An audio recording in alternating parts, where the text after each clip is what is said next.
Assalamualaikum warahmatullahi wabarakatuh. Salam sejahtera. Selamat berjumpa kembali dalam channel Rudiansa. Pada kesempatan kali ini, saya akan mencoba menyampaikan informasi terkait dengan masalah pemulihan ekonomi Indonesia.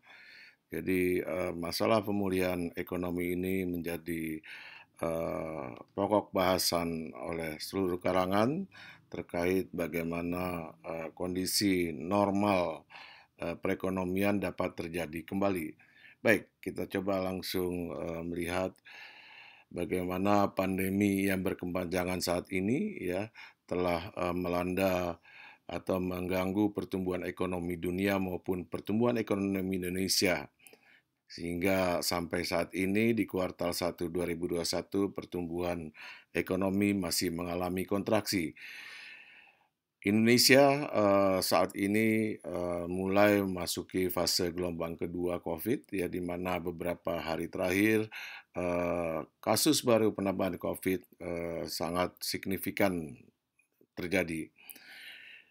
Kemudian program vaksinasi saat ini juga sudah mulai dilaksanakan secara massal dengan prioritas-prioritas tertentu di mana tenaga kesehatan, guru, lansia sudah mulai. Ada sekitar 22 juta penduduk telah divaksinasi yang pertama dan sekitar 12 juta divaksinasi eh, vaksinasi kedua. Aktivitas masyarakat sudah mulai berjalan ya walaupun belum normal, di mana kita lihat mal-mal sudah kembali beraktivitas, tempat hiburan dan perkantoran ya, pabrik-pabrik sudah mulai beraktivitas walaupun kondisinya belum normal. Demikian juga program pemulihan ekonomi nasional ya terus dilakukan oleh pemerintah dalam rangka mempercepat pemulihan ekonomi, baik itu bantuan sosial ya bagi masyarakat, bantuan keringanan pajak ya bagi dunia usaha dan seterusnya. Masalahnya adalah kapan dan indikator apa saja yang menunjukkan pemulihan ekonomi. Nah, ini akan kita coba bahas pada kesempatan kali ini. Baik, kita lihat di sini grafik penambahan kasus baru COVID ya hingga Kamis 17 Juni 2021. Di sini terjadi puncak pertama itu sekitar bulan Januari ya, itu mencapai 14.500-an ya. Kemudian pada tanggal 17 kemarin ya ini juga sudah terjadi lonjakan yang sangat mengkhawatirkan, hampir tembus 13.000 penambahan kasus baru ya. Nah, ini yang perlu mendapat perhatian ya, jangan sampai puncak kedua ini melebihi puncak pertama. Nah, ini yang tugas kita bersama baik pemerintah maupun masyarakat ya, sehingga perekonomian atau pemulihan ekonomi dapat kembali berjalan baik ya. Baik, menurut definisi, pemulihan ekonomi itu adalah bagian awal dari ekspansi di mana perekonomian memperoleh kekuatan kembali untuk tumbuh setelah mengalami resesi. Pertumbuhan ekonomi menunjukkan tanda-tanda penguatan, biasanya ditandai dengan pertumbuhan ekonomi positif, perbaikan pendapatan, lapangan kerja.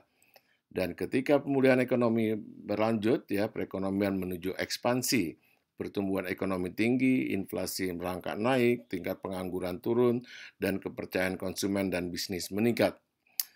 Nah, dalam kesempatan kali ini saya akan menggunakan indikator inflasi ya untuk melihat tingkat pendapatan masyarakat, kemudian BI rate ini untuk melihat ekspansi dari dunia usaha, kemudian pertumbuhan ekonomi dan pengangguran.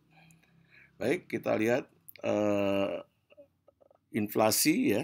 Jadi pertama inflasi ini adalah indikator yang biasa digunakan untuk mengukur daya beli ya. Inflasi pada dasarnya terjadi karena peningkatan permintaan yang menunjukkan konsumsi masyarakat tumbuh ya. Sedangkan BI rate ya, ini Bank Sentral Amerika, Federal Reserve itu sering menurunkan suku bunga untuk memacu pertumbuhan ekonomi dan mencegah pengangguran. Lalu BI rate ini akan kembali naik ya jika ekonomi sudah berjalan baik. Nah, sekarang kita lihat bagaimana kasusnya di Indonesia.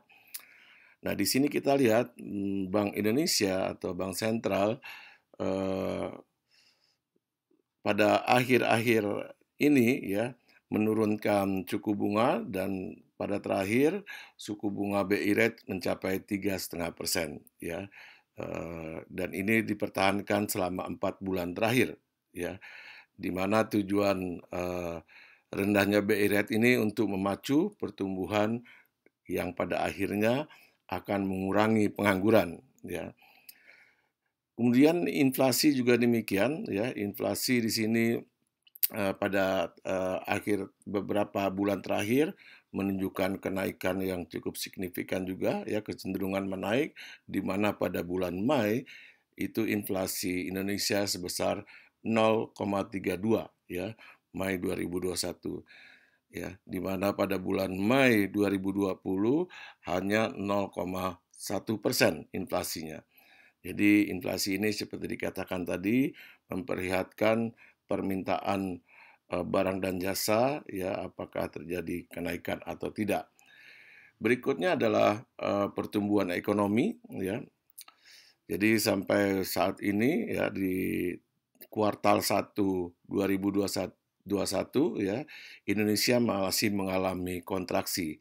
Nah, dari grafik ini kita bisa lihat ya bahwa ada kecenderungan menaik ya dari 0,532 di kuartal 2 2020, meningkat dikit menjadi minus 3,49 ya kuartal 3, kemudian menjadi minus 2,19 ya, dan di kuartal 1 2021 menjadi 0,74.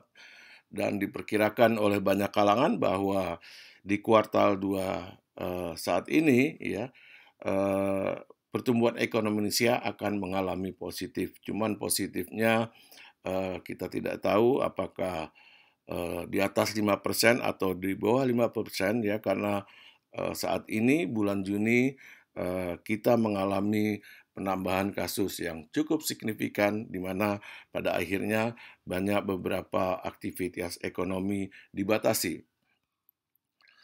Berikutnya adalah perkembangan tingkat pengangguran ya, eee, pada Agustus 2020 terjadi tingkat pengangguran yang cukup tinggi, yaitu 7,07% ya. Ini, tingkat pengangguran yang sangat tinggi ya, dan hampir menyamakan tahun 2010 ya. Kemudian pada Februari ya, terjadi penurunan tingkat pengangguran yang cukup signifikan menjadi 6,26%. Mudah-mudahan pada, Agustus 2021 ini ya, tingkat pengangguran ini, mengalami penurunan kembali ya. Nah, ini yang, menjadi kapan ekonomi mulai pulih dari resesi ya. Nah, dari data-data yang saya sebutkan tadi ya, bisa diperkirakan bahwa pada kuartal 3 2021 ini ya, akan terjadi pertumbuhan ekonomi yang positif ya, bahwa syaratnya itu kalau dikatakan dia recovery, pemulihan, secara 2 kuartal pertumbuhan ekonomi menjadi positif ya, di mana kuartal 2 dan kuartal ketiga diperkirakan akan tumbuh positif.